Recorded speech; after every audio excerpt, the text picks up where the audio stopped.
George Patton spent his whole life building a kind of certainty, like someone who already knew the outcome of every battle. However, on the night of November 7th, 1942, that certainty started to slip away from him. At 57 years old, in his 33rd year of military service, he had never actually led soldiers into combat. At that moment, he was sitting in a cramped office aboard the heavy cruiser Augusta, sailing through the pitch-black waters off the coast of French Morocco. Instead of carrying a single plan, he had 3 independent draft surrender documents labeled A, B, and C. Even those who wrote them weren't sure whether the French would greet his troops with brass bands or booming artillery. He had read those 3 drafts over and over, running the paper thin in his hands, but they still didn't provide any answers. By 4 in the morning the next day, more than 30,000 young American soldiers would wade ashore at 3 hostile landing points across a 240-mile coast. Patton would have to decide in almost total darkness, nearly blind, just what kind of war he was facing. He scribbled a restless note in his diary. Logically, he could not tell if he was the chosen son of destiny or just a lucky fool. But he sensed that within a week, the difference between those two would no longer matter. His reputation had already reached North Africa before he himself arrived. On the pages of the domestic newspapers, he was already known as the blood and guts veteran, the armored warfare prophet who had transformed from a swaggering cavalry officer, a general seemingly made entirely of sharpness and conviction. That figure, wandering the steel corridors of the ship called Augusta in November of that year, had not yet been truly tested, to be honest. He was 57 years old and had worn a military uniform for 33 years. During all those long years, he had never personally led troops in a campaign that he directed. The first large-scale American military operation in this war was entrusted to a man whose legendary aura far exceeded his actual record. Rather than a campaign, this was a gamble disguised as a strategic mission. The Allies had cobbled together this plan in less than 5 months, an audacious crossing of the ocean, aiming to establish a foothold in French North Africa, hoping one day to start the long road to invade the German fortress.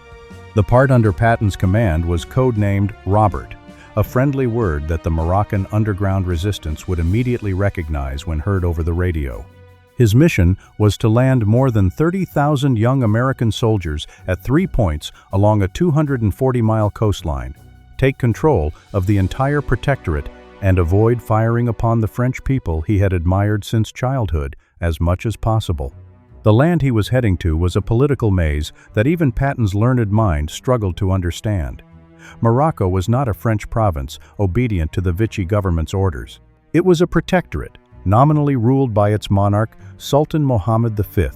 As a descendant of the Prophet, the Sultan held spiritual authority far beyond his borders, reaching deep into the hearts of Muslims across Africa. Real power, however, was in the hands of the French resident general in Morocco, a Vichy old hand named Auguste Nogues, who governed according to terms France had accepted when surrendering to the German dictator 2 years earlier.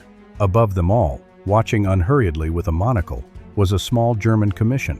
They had grown listless from enjoying this easy post, convinced that nothing would ever disturb their idle role in Morocco. This certainty was widespread within the enemy camp. On the very evening when Patton's fleet quietly approached the coast, the German dictator was traveling westward on his armored train, away from the battlefield, headed for Munich to attend a melancholic reunion with old comrades who had failed in a coup 19 years earlier.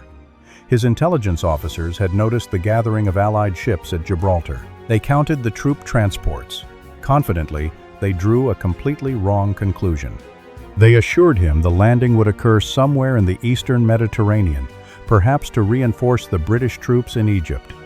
Their assessment insisted the Allies could never launch an attack on French North Africa. Few professional staffs have ever arrived at so thoroughly mistaken a conclusion with such rigor. It was almost laughable. For Patton, the trouble was that he could not be sure his side was keeping secrets any better. 2 leaks kept him awake at night. Early in the summer, a page from the operation plan, specifically the one naming the Moroccan landing beaches, vanished from the London headquarters. Then, in September, a press agency message slipped through censorship that explicitly named Casablanca as the next target. He had no idea if any German agents had gotten any of this intelligence. Worried that the enemy might already be waiting in force on the beaches, he sailed toward his landing sites. Even diplomats could not tell him what kind of war he was walking into.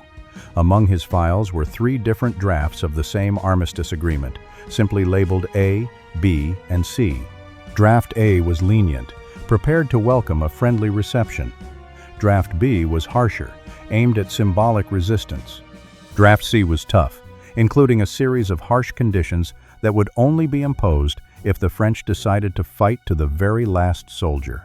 The State Department gave him all 3 drafts, their most honest gesture, basically admitting that no one in Washington really knew what he would face. During the ocean crossing, Patton repeatedly asked to see those drafts again and again, reading them over as if he could tell which one fate had chosen for him just by focusing hard enough. But the drafts told him nothing. In our memories, Patton is often the bold charger who viewed hesitation as a moral failure and believed speed solved everything. But that night on the Augusta, Patton showed a rarely seen side of himself. He was filled with uncertainty and fully aware of it. The unknown squeezed him into a cautious stance, unlike his legendary image. In his diary, he candidly admitted this, wondering if he was a child of destiny or just a lucky fool. This honesty is worth pausing on. The reckless label often stuck to Patton never came from him lacking self-doubt. On the contrary, it was a mask he deliberately built to hide his inner uncertainties. For someone who measures his worth by maneuver warfare, this crossing was a test in itself. The fleet carrying him was huge, larger than any the United States had sent to sea so far. Patton, who loved to command from horseback, found himself just a passenger among them. The transport sailed in a column spaced 1,000 yards apart, surrounded by destroyers and moving under the cover of aircraft carriers. The whole formation zigzagged patiently through waters known to hide German submarines. The fleet took nearly 2 weeks to cross the ocean, and every hour of that time, Patton was not his own man. He belonged to the Navy, had to obey the naval commanders on the rear deck of his own ship, and had become a stalled cavalryman. He did not accept that role. Trapped on the Augusta like a caged animal, accompanied only by his closest staff, he released his stress in his usual way by delivering barbed but half-affectionate jabs at the blue-uniformed naval officers around him. He predicted with relish that the Navy would mess the whole thing up as usual, leaving the Army to clean up. To his hosts, he made a long-standing offer with pale eyes flashing. If they put him on shore within 50 miles of his target beach, anytime within a week of the scheduled date, he could take over from there and win.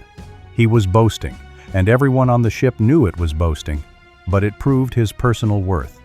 Stripped of action, he had only words to fill the void of waiting. By the 5th day, even his boasting had died down. The sheer scale of things, the fleet so disciplined it could send signals from flagship to the most distant ship within 10 minutes, made an impression on him. He wrote down his admiration, impressed by the order and near-flawless efficiency of it all.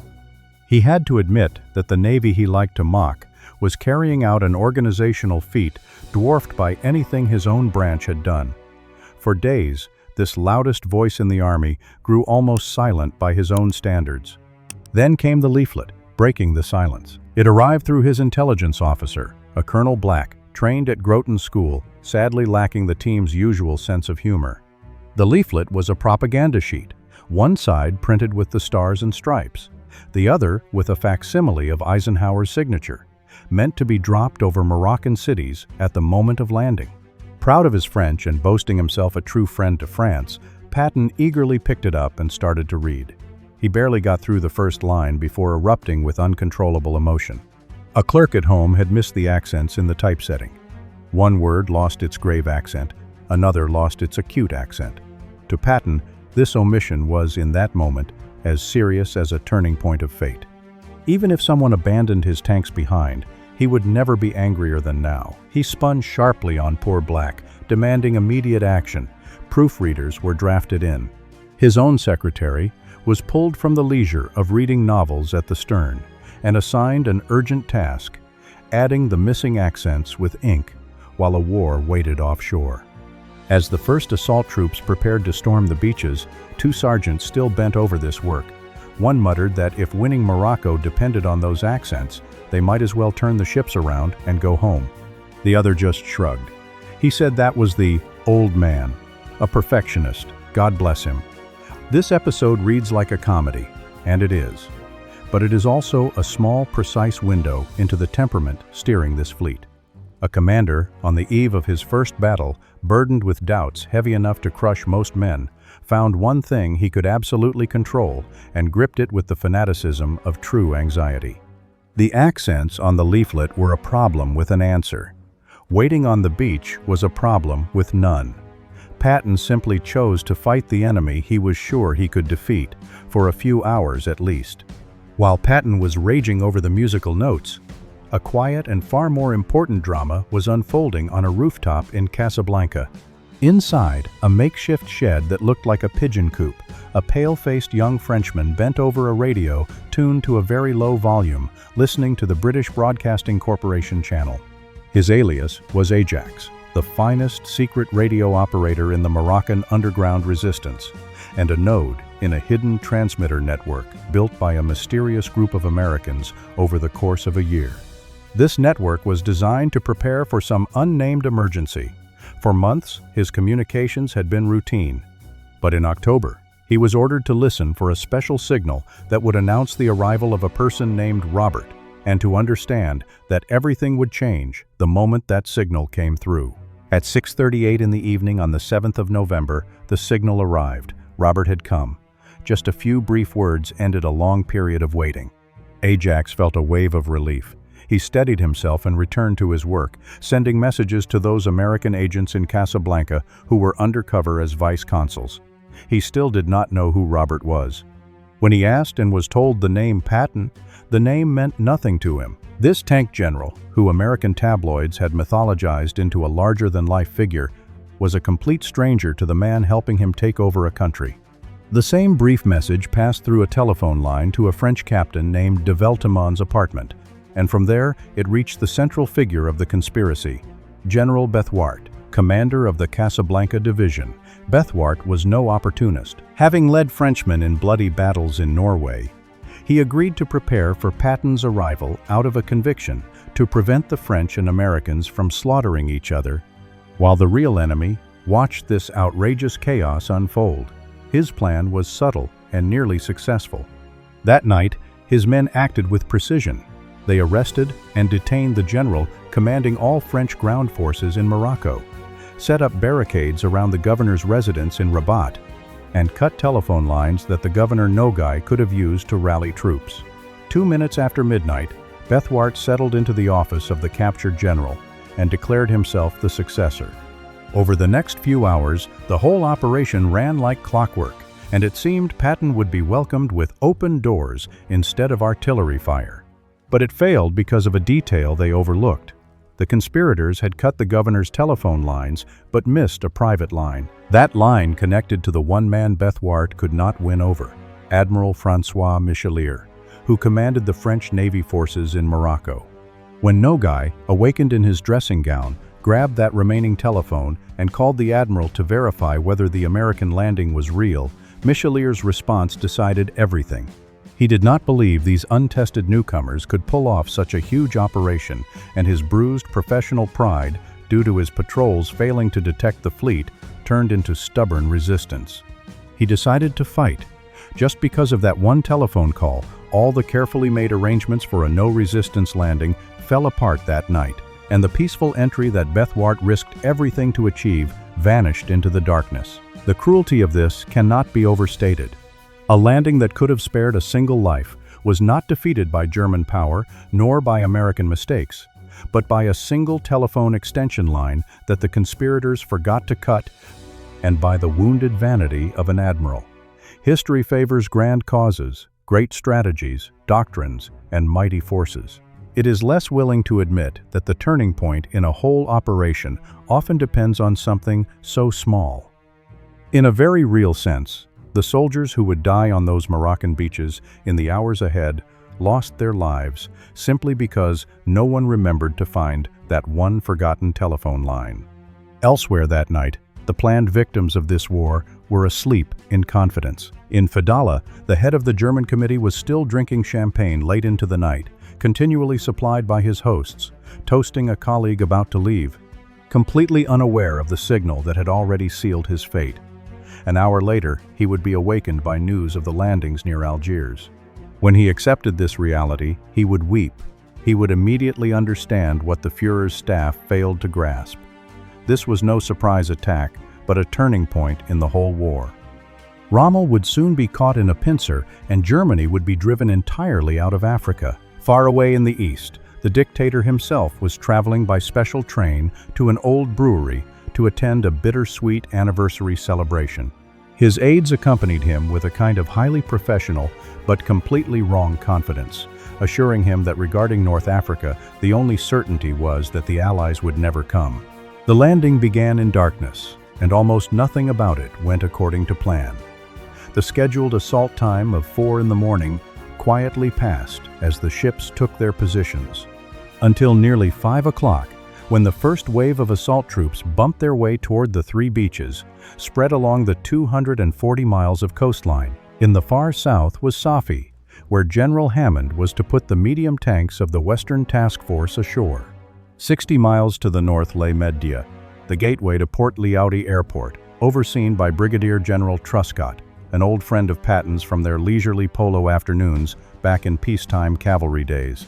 Just in front of the Augusta lay Fedala, the central beach and the focus of Patton's direct assault, where nearly 20,000 men were to land under his close watch.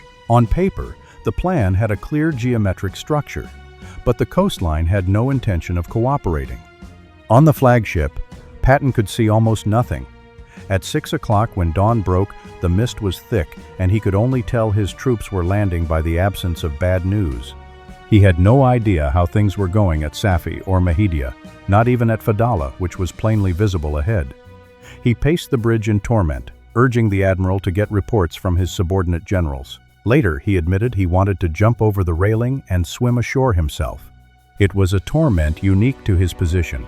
He had crossed an ocean to command this battle, and now that the battle had begun, all he could do was watch a shoreline slowly reveal its secrets with just the barest sounds. The troops had been given simple phrases to report the kind of welcome they were getting. If they met resistance on landing, they were to send the fleet a 2-word message, ready to bat. If they needed naval gunfire support, they'd send the second phrase, start the game. For a while, after the lead battalion waited ashore at Fedala, it seemed the welcome would be peaceful. That long gamble on French goodwill seemed to be paying off. Then suddenly, just after 6 o'clock, the first machine guns opened fire, followed minutes later by the heavier rumble of coastal artillery rolling across the waterway. At 6:10, the flagship got its answer, ready to bat. The battery at Fedala Point was firing on a beach. A heavier coastal battery in a fortress on the Cape was searching out another. Admiral Hewitt was determined to fight to the last and gave orders to the fleet. Start the game. The soldiers who had been promised a brass band welcome instead faced experienced rifle and bayonet fire from the Moroccan Foreign Legion as well as prepared naval artillery from their fortified positions. At Mehdia, the hardest of the 3 points, the landing started off on the wrong foot. Inexperienced crew, poor navigation, and a desperate rush caused by the late start turned the landing into chaos. As Truscott himself admitted, if they had met an enemy determined to drive them back, it would have been a disaster. His inexperienced divisions fought desperately for a foothold and held on, but the price of holding increased with every passing hour. On this harsh morning, there was a moment of pure farce. Truscott spotted a scruffy figure wandering near his command post, wearing a mismatched uniform, and shouted a challenge in his face, expecting either the correct reply or spy's silence. Instead, he got an indignant protest from a lost mess sergeant who declared he was not a spy but the best cook in the entire army, and he was telling the truth. For the rest of the war, that sergeant cooked for Patton. Off the coast of Casablanca, the artillery duel had its own strange drama. In the harbor lay an unfinished battleship named Jean Bart, moored in place but still fighting back, and the heavy guns of El Hank Cape joined the fray. Driving into this combat zone was a quarter-ton truck flying a flag of truce, carrying Colonel Wilbur from Patton's staff. Wilbur was a fluent French speaker who volunteered for a near-reckless mission to drive into Casablanca and demand its surrender, armed only with a huge American flag and his own nerve. Patton was willing to try anything that might save American lives and approved the gamble. As he proudly recalled later, it was the first American flag brought to the coast of North Africa, and as it passed over Fedala Bay, it was lit up by a French searchlight and fired upon. Wilbur reached the city and delivered his demand, but the power to give an answer was not his. The French admiral, whose pride was fully roused, was in no mood to surrender. When a French staff officer secretly arrived at the naval headquarters bearing a request from the underground resistance to allow the Americans to land without a fight, Admiral Michelier had him arrested and sent for trial on charges of treason. So this battle, which should not have needed to be fought at all, went on. Seen from the scale of fighting that would come later in the war, it was a small thing, a chaotic encounter improvised by inexperienced troops and untested generals. But for those huddled on those beaches, it was very real, and its essential tragedy was that it was unnecessary. Somewhere offshore, Patton paced the bridge, deaf and almost blind to the battle he had crossed the world to lead. The gamble he carried in 3 envelopes marked with letters was unraveling, beach by beach, into the toughest of 3 answers. The deeper issue with Patton's first battle was not the French, it was silence. The precise system meant to serve as a modern commander's ears and eyes almost collapsed the moment it touched the water. Radios soaked by seawater short-circuited and broke. The cipher machines landed far from the units that needed them, scattered across the beach by the same chaos that wrecked everything else. Some equipment was still buried under layers of other cargo in the transport ship's hold. Patton had no way to piece together a picture of those 3 battles. The most talkative general in the United States Army lost his voice at a crucial moment. Later, he compared himself to Samson in Gaza, strong but blinded, groping through darkness in a fight he could feel but not see. Throughout the entire operation, the situation never improved to the point where he could truly command. When victory came, it didn't really belong to him. The win at Safi belonged to Harman, the one at Mehdia was Trask's, and Fedala was Anderson's, under his nominal watch. Each general seized their moment, made their own decisions, and barely held on with sparse resources, with no one above to consult and no phone lines for orders. Their improvisation was born of necessity, and they won because they were good enough on their own. Stuck on the flagship, Patton could only wait to hear of their success. In that frustrating silence, a message arrived from Eisenhower. It reported that Algiers had fallen, Oran was collapsing. Only this stubborn bone in Patton's hand was left unbroken. Ike urged him to break it open quickly. Patton worried over the words, unsure if he should read them as sympathy or a push, and chose to believe his old friend meant the former. Either way, the message made his decision. He saw a shortcut to a swift end. Launch a full attack on Casablanca itself, hitting the city from sea, land, and air until it surrendered. He ordered the ships, carrier planes, and ground forces to prepare. But here is a complication Patton chose to cover up. When he planned this contingency, Eisenhower had already approved the landing and authorized the bombing if needed, but on one clear condition. Patton had to consult him first and get explicit approval before launching an attack. Now Patton hesitated to ask, afraid the answer would be no. So he decided not to ask at all and just act, not even informing his superior of his plan, believing that a done deal would excuse itself. According to his later reckoning, the damage to his communication systems actually made this easier. If approval was questioned later, he could blame his silence on the ruined radios. Whether clever calculation or simple self-justification by a man determined to act, history offers no final verdict, but it reveals a clear instinct. The surest way to avoid unwelcome orders is never to invite them. Looking back, there is a temptation to weave all this into legend, to read it as, Patton is Patton, willful, stubborn, and unbelievably lucky. That reading misses something. The true lesson of his blind first fight runs almost completely counter to the legend. His campaign won, not because he clenched control tight, but because circumstances forced him to let go, granting freedom to his subordinates that he himself could neither willingly give nor intentionally grant. The soldiers on the beach succeeded precisely because their commanders could not reach or intervene with them. For anyone who believes the highest commander must have indispensable genius, this is unsettling. Sometimes, the most valuable thing a commander can do is nothing at all at the right moment. Still, Patton at least felt himself back in action. After hours of blind waiting, he was issuing orders with his typical brisk decisiveness, drafting attack plans, trying to bend the situation to his will. The situation he thought he was bending had already resolved itself without him. Harmon and Trask controlled the outcome far better than he knew, and the broken radios spared him from facing that truth. He was convinced he was about to take Casablanca by storm. In fact, he was about to be spared the trouble of a direct assault. The turning point came in the early morning of the 11th of November. Patton was woken by a communications soldier who told him that a French car was driving through the American lines in the dark, its headlights on, flying a white flag, and unbelievably, it was accompanied by a bugle call. On board were officers who had come down from Rabat, carrying an order. Patton quickly got dressed and went downstairs to the smoking room of the Miramar Hotel to meet their messenger.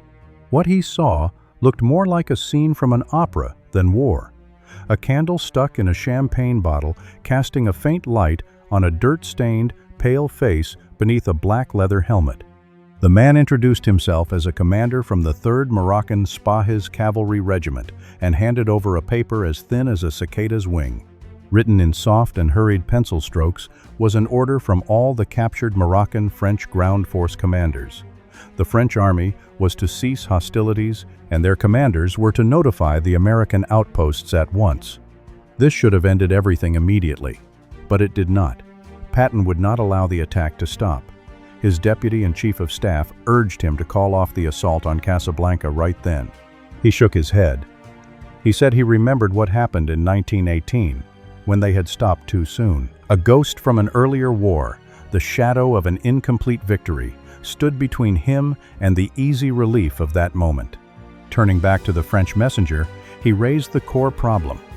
The ground forces' orders were one thing, but what guarantee was there that the French Navy, led by the admiral who had chosen to fight, would obey? The officer was ready with an answer. He personally knew the admiral's chief of staff, and he would drive himself to the Navy headquarters and pledge on his own honor that the Navy would comply. Patton sat there deep in thought for a long time, his fingers tapping on the small table, silently debating the kind of decision this required. Then he made a gamble. He decided to trust the man and let him go.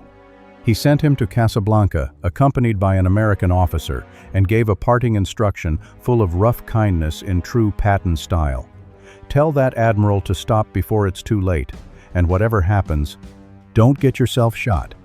But Patton would not stop the attack on a promise alone. He drafted a code for his communication officer. If a message came back clearly, the phrase, "Start the game," would mean to halt all hostilities immediately. Until then, the machine he had set in motion would keep rolling toward the city. In his own words, he could not bear to be stuck inside that sealed room. So he went to a divisional command post and waited among the artillery battery. What followed was the longest hour of his life. Then, another hour. Time crawled second by second. At 6:25, he ordered the fighter planes to fly directly over Casablanca on their way. Outside the breakwater, heavy warships providing cover came sharply into view, their guns raised and ready. Carrier planes circled slowly and ominously over the city. Everything Patton had deployed to destroy Casablanca was now ready to unleash, and the man who set it all loose stood waiting for a message that might arrive just in time or might be too late to call them back. At 6:48, the message came. Patton's voice crackled over the radio, asking the officer standing by the phone at the Miramar Hotel if contact was still maintained with the admiral's flagship. It was. Then cancel the attack, Patton told him. The French Navy had surrendered, but act quickly. After static noise, Patton's voice came clearly again with two words carrying the full weight of the last 2 hours. Thank God. Then he ended the call. As he wrote to his wife, it was almost too close to call. The bombers were over the target, and the battleships were in place ready to fire. Less than 5 minutes later, a note was sent to Eisenhower, containing 12 simple words written in capital letters, announcing the surrender of the French forces in Casablanca. The man, who had spent 3 days unable to report anything to his commanders, found that at the moment victory was certain, he could let his voice be heard across the ocean in under an hour. Victory thrust Patton into a role that caught him off guard even more than fighting did. That afternoon at 3 o'clock, the soldiers who had been shooting at each other just hours before gathered in the smoking room of the Miramar Hotel to finalize peace terms. Patton ordered a guard of honor at the entrance to welcome the resident Governor Nogues, who arrived in a black luxury car surrounded by a motorcycle escort, dressed neatly and standing tall. In a letter to his wife that day, Patton wrote that kicking a man when he is down is useless. It is a generous instinct, but as it turned out, also a costly one. Sitting on one side of the long table were the American commanders, and on the other, the defeated French. But notably absent was the Frenchman who had taken the greatest risk for them all.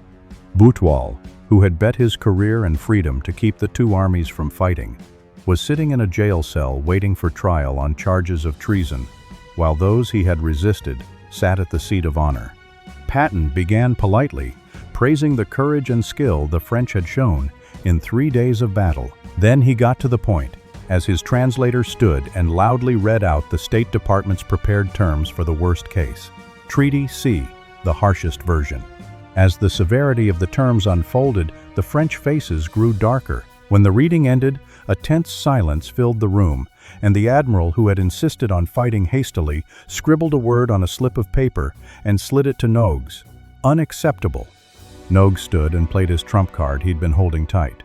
With a voice turned cold, he said that if those terms were enforced, the French protectorate in Morocco would cease to exist. It was a shrewd threat dressed as a warning. It meant that the French were the only barrier between the Americans and chaos. Force it on us, and you take over the whole country, 4,000 miles from home, with the troops you barely landed. That argument hit Patton's weakest point exactly. His political advisors had planted that picture in his mind. A land so unstable that only established French authority could keep it from splintering. Blind to its flaws, he accepted it wholesale. And the flaw was real. The choice was never between Nogues or chaos. It was between the notorious Vichy collaborators and the spotless French patriots who had long been waiting behind the scenes to replace them. But Patton could not see the second door, so he only saw the difficulties Nogues wanted him to see. In fact, when he walked into the room, he had already decided to preserve the status quo, even if that meant dealing with the very French allies he called traitors. What he did next was a master class in drama, and Patton was unmatched in this art. He stood and demanded the treaty, and in front of everyone held up the harsh document. For a few seconds, he looked at it, then at them. Then slowly and with grave solemnity, he tore it into strips. He spoke of brotherhood among soldiers, of how he and his deputy had once studied at school with these same men in France, of how a soldier's promise holds as much weight as his signature. What he proposed was not surrender, but a gentleman's agreement. The French would return to their posts armed, care for their wounded, exchange prisoners, maintain order, and guard the railways.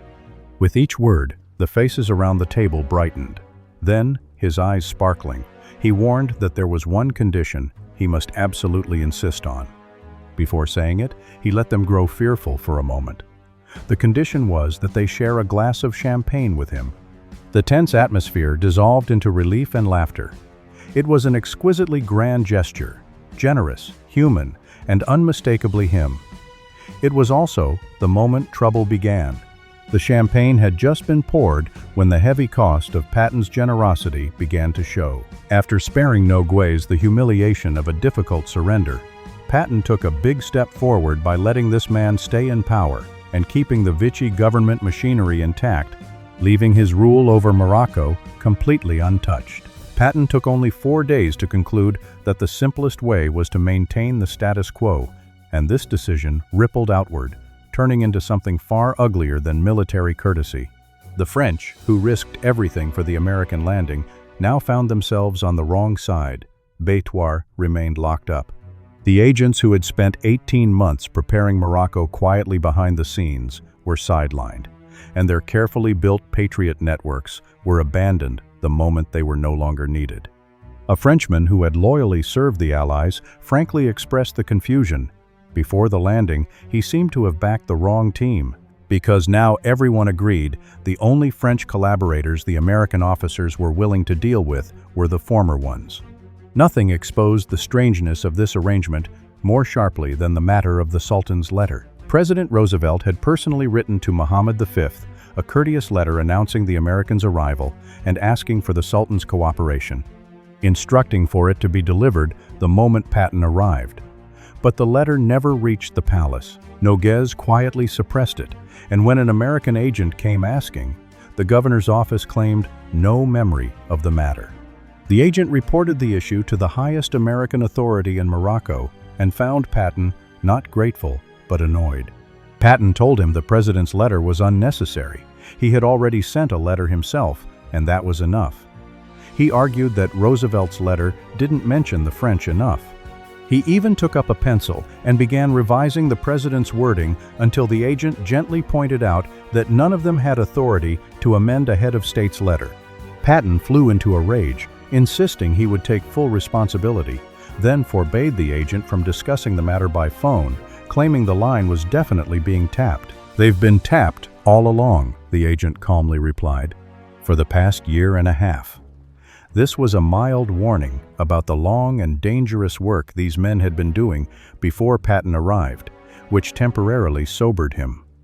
The letter was later found at a convenient time, the excuse being it had simply been misplaced. The episode ended there, but it laid bare the truth. The conqueror had thoroughly sided with the very people he was supposed to overthrow. Deeper compromises were even more serious. Persuaded by Noguez, Patton believed that any disruption of the existing order would plunge the country into war.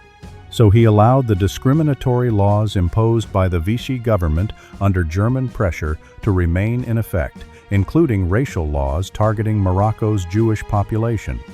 The justification given to him was a lie cloaked in prudence, a warning that lifting oppression would somehow ignite the kind of unrest described. It was untrue. A victory that should have sparked a process of toppling tyranny in this corner of the world instead preserved the tools of tyranny in its very first administrative act. Word of all this spread. Across the Atlantic, Churchill grew increasingly uneasy about reports reaching his ears and pressed Roosevelt more than once to deal with the issue. He wrote that it pained him deeply to see the victory of such a massive operation in the hearts of many of his closest friends, overshadowed by a vile and dirty deal they saw as made with one of the Allies' toughest former enemies. He listed the consequences: fascist groups emboldened, helpers of the landing persecuted, notorious German sympathizers quietly restored to their posts, and French soldiers who tried to help the Allies punished in practice. Roosevelt shrugged this off with worldly detachment, quoting an old Balkan proverb to the effect that in extreme danger a man is allowed to walk with the devil until he crosses the bridge. It was a defensible answer. It was also an admission of the reality unfolding. While diplomats exchanged excuses, the conquerors in Morocco paraded and danced. An agent who had given a year and a half of his life for the country's liberation looked on in disgust at the entire farce and called it what it was: an absurd Alice in Wonderland kind of event, a betrayal of everything they had worked for. Here, not on the beaches, did Patton's first campaign reveal its true meaning.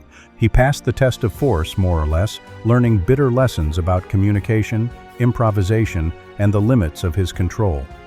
But he failed the following test, a far more telling failure. Faced with a complex political world requiring subtlety, judgment, and foresight, he turned instead to expedience, orderly arrangements, and a path that would keep the trains running and the country quiet. The traits that made him fearsome on the battlefield, his impatience, his hunger for quick solutions, and his instinct to trust whoever stood before him and act, all became liabilities the moment the shooting stopped. This raised a question that would shadow him to the end. When a warrior with a talent like his is placed on the political chessboard, does his boldness become wisdom or his destruction? Morocco gave the first answer, and it was not reassuring.